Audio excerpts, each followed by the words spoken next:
दोस्तों, welcome back to the channel. और आज हम बात करने वाले हैं फ्रेशर्स को अपनी सैलरी कैसे नेगोशिएट करनी चाहिए। तो सबसे पहले मैं आपको बता दूं 90% फ्रेशर्स जो होते हैं उनको सैलरी नेगोशिएट करना नहीं आता और इसी की वजह से वो जो भी सैलरी उनको ऑफर की जाती है वो ऑफर को वो एक्सेप्ट करके अपना करियर स्टार्ट कर देते हैं। 90% जो केसेस होते हैं उसमें ये पता चलता है कि उनका जो करियर स्टार्ट होता है वो 20 से 30% कम सैलरी पे स्टार्ट होता है जो मार्केट पैरिटी पे होनी चाहिए। आज मैं आपको बताने वाला हूँ 5 ऐसे तरीके जिससे हम अपनी सैलरी नेगोशिएट कर सकते हैं एज अ फ्रेशर। सो चलिए जानते हैं वो 5 कौन सी टिप्स हैं। वीडियो को एंड तक देखना क्योंकि 5वीं टिप जो रहेगी वो बहुत ही यूजफुल होने वाली है।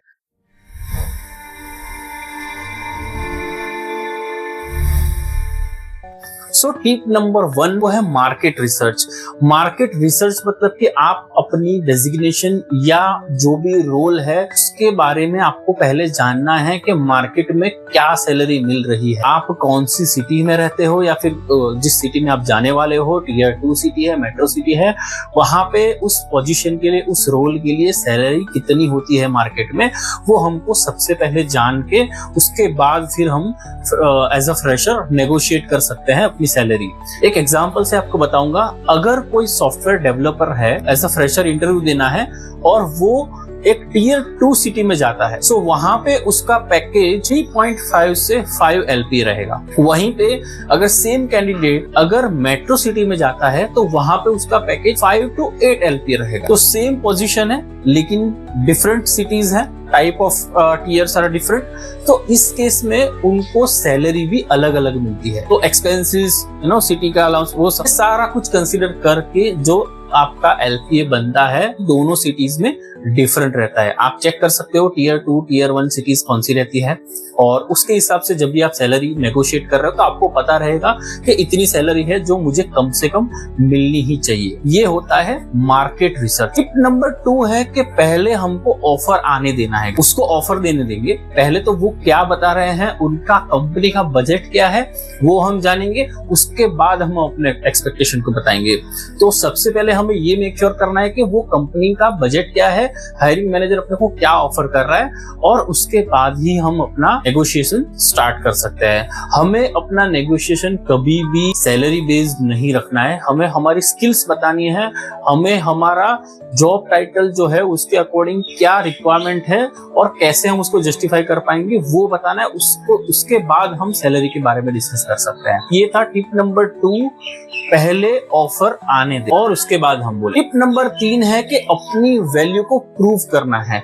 आपको जब भी सैलरी का डिस्कशन आएगा तो अपनी वैल्यू प्रूव करनी है। हम जो सर्टिफिकेशंस के साथ आए हैं, जो हमने ग्रेजुएशन किया है या मास्टर्स किया हुआ है, कौन से फील्ड में किया है और इस रोल को कितना वो जस्टिफाई कर रहा है और कैसे इस रोल के अंदर वो सर्टिफिकेशन या वो आपका graduation, master graduation in that specific area कैसे उसको अपस्केल करने वाला है, कंपनी को कैसे फायदा देने वाला है, ये डिस्कशन आप नेगोशिएशन के अंदर करेंगे। ना कि आप पैसे का डिस्कशन करेंगे कि इतना पैसा आप नहीं अफोर्ड कर पाएंगे इसलिए आपको ये ऑफर नहीं चाहिए या फिर आप रिजेक्ट कर रहे हो ऑफर को। बट आपको काउंटर करना है, आपको अपने सर्टिफिकेशंस को बैक करना है कि मेरे पास ये स्किल सेट है, इसकी वजह से मुझे इतना पेमेंट मिलना चाहिए as per the industry standards. तो ये था टिप नंबर 3, अपनी वैल्यू को प्रूव करना है और उसके बाद नेगोशिएशन पे उतरना है। टिप नंबर 4 है जो अपना इन हैंड सैलरी स्ट्रक्चर है वो गाइस, आपको ये मेक श्योर करना है कि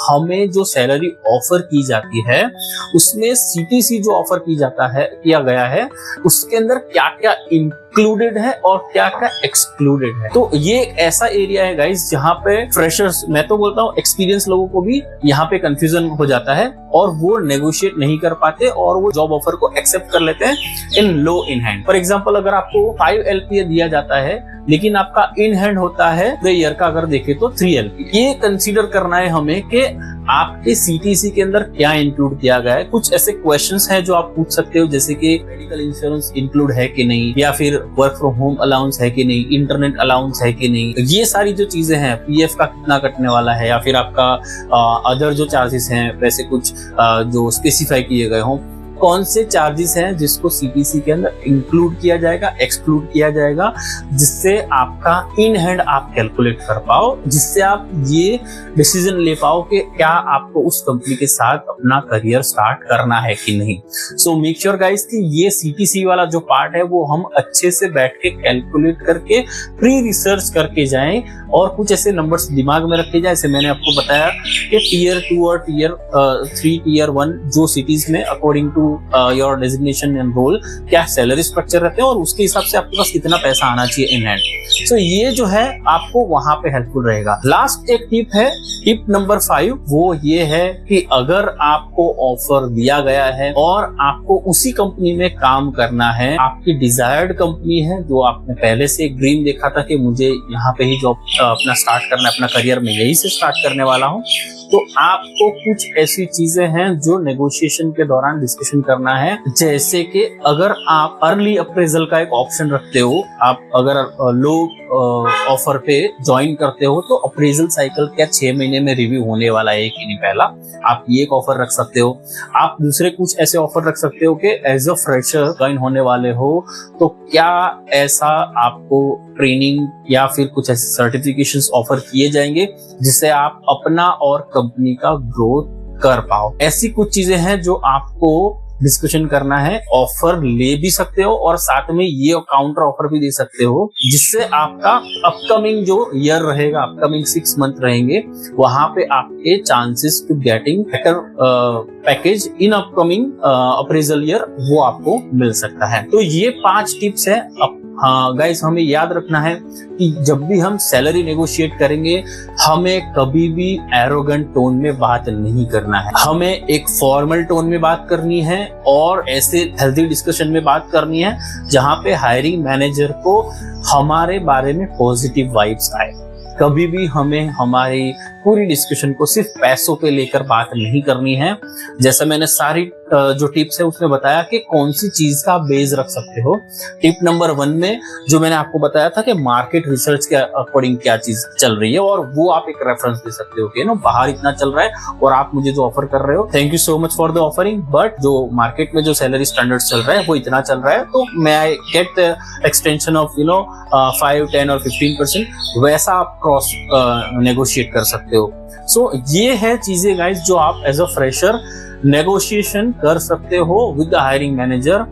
ये वीडियो उन लोगों के साथ शेयर कीजिए जो अभी जॉब हंटिंग कर रहे हैं और जिनको ऑफर या तो मिल गया है, सैलरी का डिस्कशन बाकी है, या फिर जो लोग अभी भी जॉब सर्च कर रहे हैं और उनको जॉब ऑफर मिलने पर ये वाला टिप बहुत ही यूजफुल होने वाला है।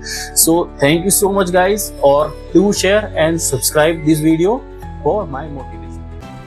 Subscribe now for real career coaching with Samir.